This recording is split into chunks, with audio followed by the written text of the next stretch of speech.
Hello and welcome to another episode of Slice and Dice. You should already know who I am. If you don't, then that's bad because that means you haven't been watching the previous episodes. But we are joined by the lovely Mara, who is brand manager at the agency, which probably doesn't make much sense because we don't have any brand she's managing in terms of a client aspect from the agency side. Yep. But she does run pretty much the whole operational and logistical side for the brand that we own, Knit in a Box. Yeah. So what we wanted to do in this episode is not really go over e-commerce SEO strategies like we do in previous episodes, but I want to dive more into kind of the technical challenges, problems, learning lessons that you've run into, because you run the whole damn show, to be honest with you. There's been a lot. And, kind of get your best tips going forward. So anyone listening who's running a brand or maybe wants to acquire a brand can kind of skip the mistakes we've made and kind of learn directly from you. That would be ideal. So let's dive straight into it, right? What would you say has been the biggest challenge that you faced so far to date in terms of running Knit in the Box? As I said, there's been a lot going on, so it's hard for me to only pick one. But considering for our brand, for Knit in a Box, the product changes on a monthly basis, I think the biggest challenge for me is to come up with a new product every single month and keep things interesting and as exciting as possible for our customers, especially for our loyal customers that have been with the brand for years and years. You always have to find some way to make the product more interesting, new, exciting to them. So for me, I think this one takes first place. This one is the most difficult part of running it, is just changing the product. But then again, this is for us because we change our product on a monthly basis. So you might not have to deal with that. So that's good for you. But if you do, keep in mind that it's not an easy task for sure. And for context, it's a mystery knitting subscription kit. So right. You don't know what you're getting until it arrives. And because it's a mystery, we need to have a different product every single month, even for the same product you order. You order a ladies knitting jumper or a ladies knitting box. Yeah. We may give you a jumper this month, a cardigan next month, a tank top. But there's only so much you can change. There are limited options out there. So colors, fibers, gifts, and we don't just have the yarn, right? We put gifts in there, treats, chocolate. So each box doesn't just have stuff to knit with. It has other elements that are also dynamic and change every month as well. So it is a lot of work. And I guess you're probably thinking, could you not acquire the easier one for me to start with? Sometimes I'm thinking that. No, that's what I mean. Like, surely you must think that sometimes. Yeah. But no, cool. So what would you say is some of the biggest changes we made in the business that has helped the brand to grow further? The previous owner, when he was running the business, he had an option to buy the products that we're currently selling as a one-off box as well, instead of subscribing and being a loyal customer for a certain amount of time. What we did is remove that option of buying the one-off box and just kept the subscription model, because we want to attract people who will purchase from us over and over again. So one way to do that is to give them this only option of buying the box. One of the biggest changes we've made, and it was a very, very important one, was upgrading the website for faster load times, smoother navigation. The user experience wasn't great before acquiring it. So we made things so much more easier for our customers. And that this is definitely one of the biggest things that we changed when acquiring it. And we've also improved our email marketing flows. We've learned a lot from running this whole email marketing campaign, something that I personally wasn't used to before, and now I've been learning a lot of this. You're email pro now, right? I wouldn't say... Email marketer, I think your new job title. Okay, give me another one. Actually, I feel like I have so many titles right now, but it's... there's been a lot of changes for sure, and we've seen improvement, because when we started we had around 300 subscribers. And because we removed that one-off option, the buying just the one-off box option, now we have 500 something. 531. I checked yesterday. Oh my god! Yeah. Look at you knowing the exact number. I look at that metric every morning with my breakfast. Okay, so there you go, 531 subscribers. So this has definitely helped. Yeah, no, awesome. So taking that into consideration, right, we've made some mistakes, we've learned a lot of lessons along the way. What is something, looking back, that you wish we did differently? I have the best example for this because it has happened recently. because the product, as I said earlier, changes every month, it was very hard for me to keep track of everything that's been used in the past. And the options are limited. So I didn't have a clear database of all of the patterns that have been used in our previous boxes. And I accidentally repeated one pattern that has been used in, I think it was 2020. And so not having a clear database, because there's been so much stuff going on, a massive volume of work and information that we had to take on, this skipped our brain. And it did, yeah. Yes. Very recently, this was last month we done. Was it last month? It was or this month? It was last month. Yeah. So we used the same pattern 5 years later, was it? Yeah. 5 years. But you'd think it doesn't affect you in any way, but Knit in a Box has very loyal customers that have been with the brand for years. 7 years, 8 years. And they knew exactly the month, the year, the box that the pattern's the been color of yarn used. Yes. They knew everything, right? Yeah. So that was very humbling for me, but now I know what I need to do moving forward. And I do have that clear database of everything that's been used in the past. So this definitely won't happen again. Big learning lesson. Yes. Yeah. And luckily we kind of have really great customers that kind of understand mistakes happen. They knew we've acquired the business. We had a big announcement when we acquired it to let them know it's under new management, but what you love is not changing, to reassure them. And so they gave us a bit more leeway than probably most brand owners would get. And that's primarily because the community is so great. So we spoke about a bit more of you like using the same boxes, same designs, which is kind of to do with fulfillment, right? So, can you let the audience know how we've structured the fulfillment timelines to maximize customer retention and satisfaction as well? Yeah. So because the previous owner was picking and packing all of the boxes himself with his wife at home, his schedule wasn't as aligned as we want ours to be when running the brand. So that made things for customers a little unpredictable as well, which they didn't really like. They, being a monthly subscription box, you should know when your box is arriving. Yeah, agreed. And you should have this clear schedule whenever you're ordering something. So what we did was we implemented a consistent shipping schedule. So in this way, they know exactly when they will be charged, when they will receive their box, and we're sticking to it the best we can in order for them to have this in mind whenever expecting a box. Yeah, no, amazing. I think it's made such a big impact for us, to be honest with you. The customers love it. There's so much more stability, right?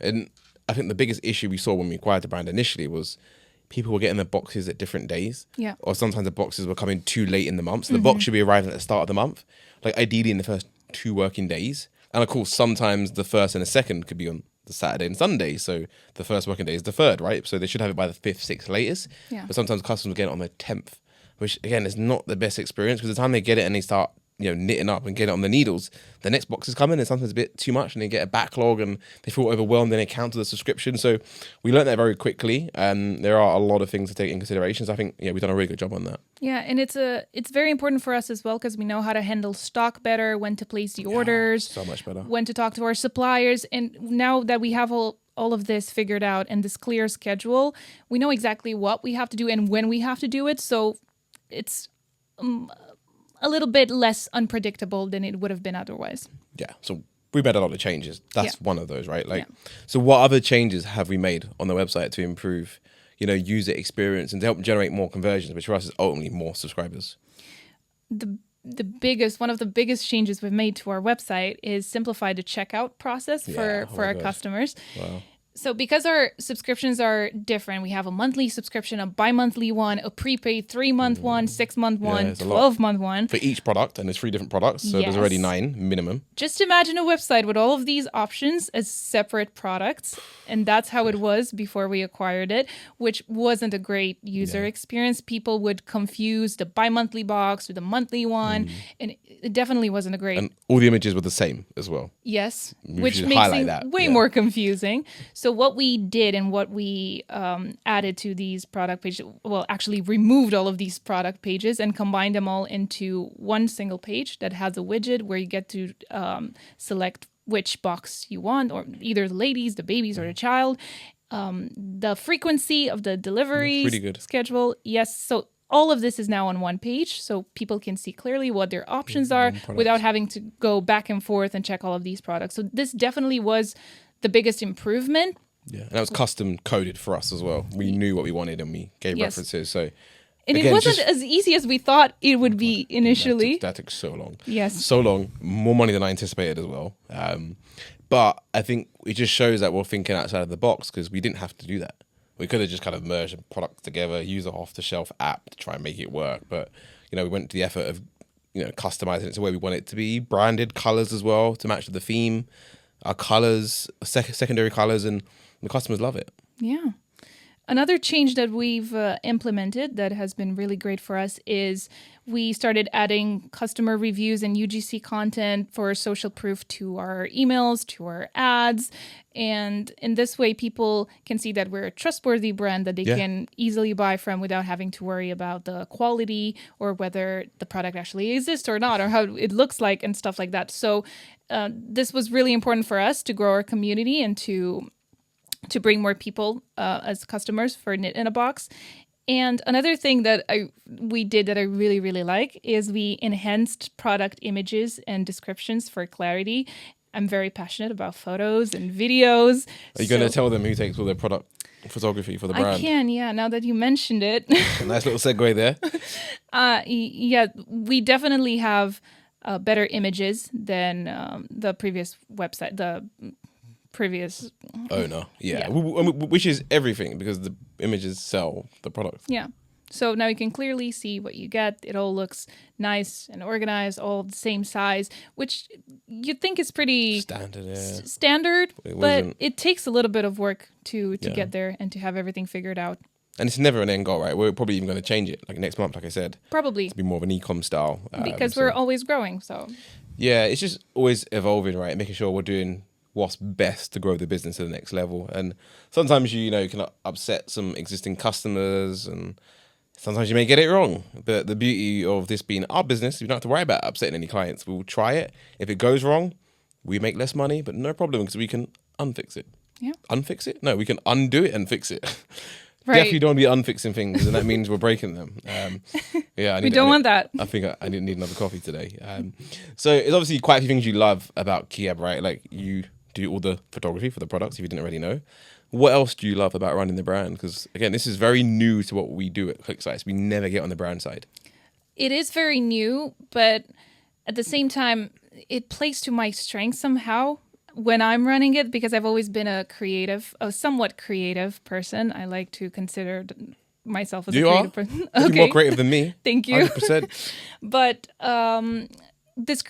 I have this creative freedom of choosing a different product every month and going through this research process and seeing what else is out there, what else can I do that the customers might love. So I really, really enjoy that process of putting my creativity there and just picking new things for our customers. And since I'm talking about our customers, the community is the loveliest part of it all. It is really awesome. Yes. I just log into Facebook and look what everybody has to say, and their creations and everything they're posting on our Facebook group is just so heartfelt and warm, and I really enjoyed the sense of community, and I really enjoy talking to our customers, and I really enjoy them seeing them actually meet up and knitting along in Costa, Starbucks. Yes, and sharing photos of everything they're making. It's so beautiful. Yeah, and you must get more like joy and satisfaction out of it than I do, because you actually find the product, you source it, you put it together, you order it, you manage the warehouse, you then manage the email chain, you then approve the post in the community, and you see literally from like start to finish. I mean, it's quite nice, when you see something through from start to finish. Yeah. You feel like you're more involved in it, it's more complete, you've got more of a purpose in it as well than kind of just coming in, ordering some yarn and then going on a holiday and then coming back and doing something completely different. Like, I think that's a really, really cool part of it. So, but it's also a double-edged sword, because when the feedback is not great, I take it like very personal. Take it to person, take it to heart. Like, which I shouldn't do. And it's, again, another learning lesson for me going forward. You shouldn't get too emotionally attached to everything going on, and you should just learn what you need to learn from that mistake and do better going forward. It's as simple as that. I think that's probably one of my biggest things I would say, probably just outside of business in life as well. Like, you can never act emotional. Yeah. Emotionally driven decisions are like the worst. Like, I know. I've made so many emotional decisions when I was younger, and like I'm still regretting them to this day, and I've still got the consequences of them actually as well. So yeah, it's always good just to remove yourself out of the equation. Just say like, they didn't like it, cool, how can I make it better? And that is it. Just be very laser focused on what you're actually trying to do. So we've done great so far, right? Yep. What's the plan to grow further? Because we don't just want to stay at 531 subscribers. We want to be at 1,000 by the end of the year, minimum. Yeah, we definitely don't want that.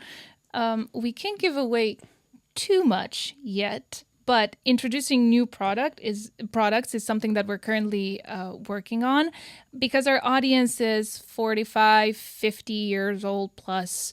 I would say it would be better for us to appeal to a younger generation as well, and start using different marketing channels. And for a younger TikTok, yes, that would be ideal for a younger generation. So this is a very exciting part of it all, and something I look forward to is introducing new products, surprising our existing customers, and bringing new customers with what we'll have to offer in the future.